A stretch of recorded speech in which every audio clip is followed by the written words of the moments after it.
Chapter 7, Portable Oxygen. Nina. They didn't speak much on the drive. Not because there was nothing to say, there was too much to say, but because talking made it real, and Nina needed her brain in doctor mode, not spiral mode. Seth drove with the kind of silence that felt like discipline. His eyes never stopped moving. Mirrors. Road shoulders. Tree lines. The occasional glance at the phone mounted on the dash, like he expected it to betray him again. Nina sat with her hands folded in her lap, forcing them to still. She could still feel the phantom weight of the tracker when Seth lifted it from her phone, like she'd been tagged, like she'd been made an object in someone else's plan. She swallowed hard and focused on what mattered. A bald eagle in recovery. A staff she loved. A building full of living things that didn't get to choose their enemies. Seth's voice cut into the quiet. We do this like a crime scene. Nina blinked. My hospital is not a crime scene. It is tonight, Seth said. Nina's jaw tightened. It's a hospital. Seth glanced at her, eyes dark and steady. Then treat it like one. Quiet. Controlled. No surprises. Nina hated that she liked how he said it, like he trusted her competence, like he wasn't trying to take over, just trying to keep the floor from collapsing under them. Fine, she said. We go in through the side entrance. The lobby windows are too exposed. Seth nodded once. You have keys. Nina patted her pocket. Yes. Seth's jaw flexed. Your phone stays off. I know, Nina snapped, then softened a fraction because it wasn't his fault the world was gross. Yes. Off. The road dipped, then rose, and her hospital came into view, low building, familiar shape, porch light haloing the front door like a promise it couldn't keep. Nina's chest tightened. Lights look normal, she whispered. Seth slowed before turning in, headlights sweeping the gravel lot. Empty. Too empty. No dark truck idling at the edge. No silhouette. No easy villain to point at. Just quiet gravel and winter air and the outline of her building waiting in the dark. Seth didn't pull all the way in. He parked angled toward the exit like his truck had already decided it wanted an escape route. Stay in the cab, he said. Nina's eyes narrowed. Don't start. Nina. Doctor, she corrected automatically, then regretted it because it sounded like flirtation, and she did not have time to flirt during a possible burglary. Seth exhaled. Fine. Doctor. Stay in the cab while I clear the lot. Nina opened her mouth. He cut her off before she could weaponize it. If someone is here, I'd rather get shot than you. The words landed heavy and blunt. Nina went still. Seth's face didn't soften. He didn't smile. He just meant it the way he meant everything, completely. Nina swallowed. Okay, she said quietly. You win. You get 2 minutes.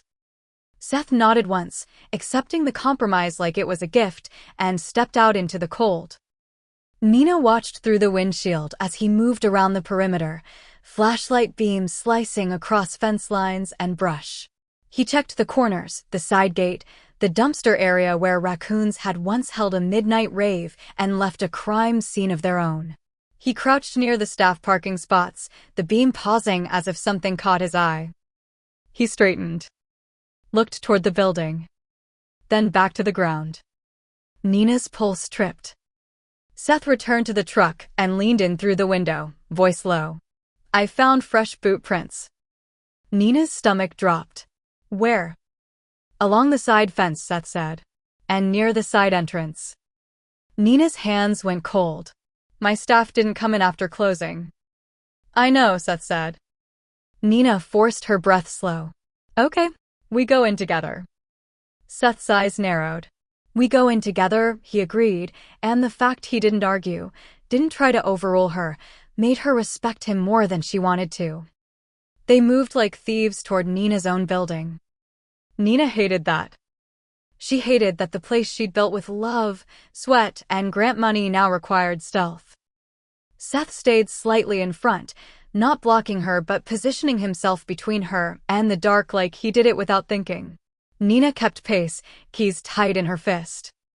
The side entrance was a plain metal door, no bell, no window, just a keypad and a lock. Nina crouched, shining her own small flashlight low and angled, like she'd seen Seth do, and examined the lock. Something glinted. Nina leaned closer.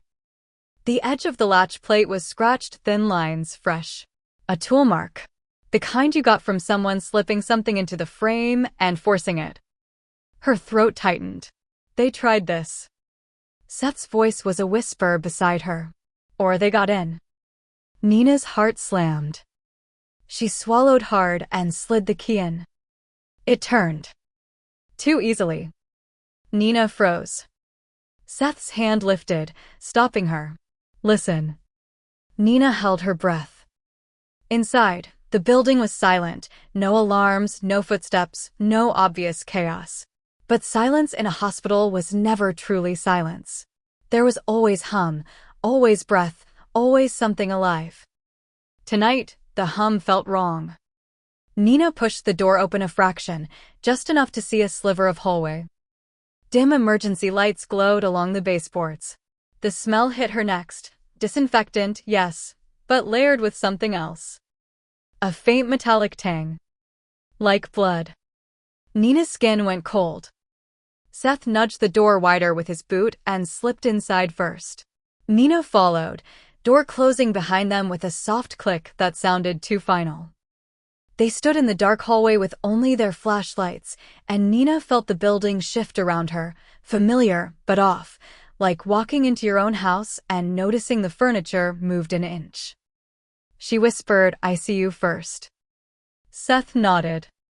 They moved down the hall quiet, controlled, flashlights low, beams sweeping corners. Nina's mind flicked rapidly through inventory like a checklist. Animals secure. Meds locked. Records locked. Staff not here. Good. Patients safe. Patients safe. Patients safe. They reached the ICU door. Nina's hand hovered on the handle. She held her breath again and opened it. The ICU was dim, night lighting left on for monitoring, just enough to see shapes. The hum of the oxygen concentrator should have been steady. Instead, it was silent. Nina's stomach dropped. She flicked her flashlight across the room. Enclosures. Cages. Heat sources. Blankets. A row of recovery kennels. Then she saw it. The Eagle's enclosure.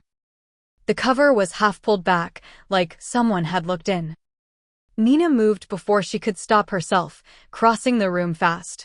Seth's hand shot out, catching her sleeve. "Nina." "I have to check her," Nina hissed, yanking free. She reached the enclosure and lifted the cover with trembling hands. The bald eagle lay inside, head tucked, breathing shallow but steady. Her eyes opened a fraction as Nina leaned in, golden, sharp, alive. Relief hit Nina so hard her knees nearly buckled. "Okay," she whispered, voice cracking. "Okay, you're here." She checked the splint still in place. No obvious new bleeding. No flailing injury. But the oxygen concentrator was off. Nina's gaze snapped to the outlet. The plug had been yanked. Not accidentally. Not it came loose. The cord lay across the floor like a severed vein. Seth's voice behind her went quiet and furious. They wanted her stressed. Nina swallowed. They wanted her to crash. She looked around the enclosure for anything else, any sign of tampering. A syringe cap. A cut zip tie. A loosened latch. Her fingers found the latch, still locked, but the metal showed a faint scrape. Someone had tried to open it. Someone had decided not to or had been interrupted. Nina's throat tightened. They were in here. Seth scanned the rest of the room. What else? Nina forced herself to stand, to widen her focus beyond the eagle. Her doctor brain shoved aside relief and demanded data. She swept her flashlight over the medication cabinet. The cabinet door was closed. The lock intact. But the handle had a smudge where a glove might have touched. Nina moved her office file been kept inside ICU, release schedules, nest notes, intake locations, information she guarded like it was gold because it was. The drawer was cracked open. Nina's breath stopped. She pulled it open fully. The folders inside were disordered. Not stolen, all present, but shuffled, like someone had rifled through quickly, copying what they needed. Nina's hands shook. She clenched them into fists to stop it. Seth's voice was low. They didn't take the originals. No, Nina whispered. Because they don't need them. Her eyes burned as she stared at the folders. They photographed them, she realized out loud. Or wrote the information down. Seth nodded once. Yep. Nina felt nausea rise. So now they know the release sites I've used for years. Most likely. And they know, Nina whispered, how we do things. Seth's jaw tightened. They're building your routine. Nina turned, rage making her steady. So, we have to change it. Seth's eyes locked on hers. Exactly. Nina crossed to the oxygen concentrator, plugged it back in, and listened as it hummed to life again. She adjusted the flow, checked the eagle's breathing, then pulled a portable oxygen cylinder from the emergency transport cart. Okay, she said, voice crisp now. We're moving her. Seth's gaze sharpened. Where? Nina hesitated. Her brain wanted to say the truth, anywhere but here. But her heart knew the constraints. The eagle was a critical patient. She couldn't be hauled to a random location. She needed quiet, stable temperature, low stress. She needed medical monitoring. Nina stared at her own hospital as if it had betrayed her. Then she said, my surgery suite has no external windows and a better lock. We can stage transport there for tonight. Then we'll decide tomorrow if she goes to a partner facility. Seth nodded once. Let's do it. Nina grabbed the transport carrier, hard-sided, reinforced, designed for raptors.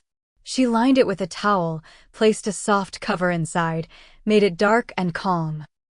You ready, gorgeous? She whispered to the eagle. We're taking a little field trip. Don't be mad. The eagle's eyes slit open and fixed on Nina with pure offended royalty. Nina gave a weak smile. Yeah, same. Seth moved to the door. I'll watch the hall. Nina nodded and glanced toward him. Seth. He looked back. Her voice softened despite. Thank you. Something flickered in his eyes, heat or maybe regret, then he nodded once. Move, he said, but his voice wasn't harsh. It was anchored.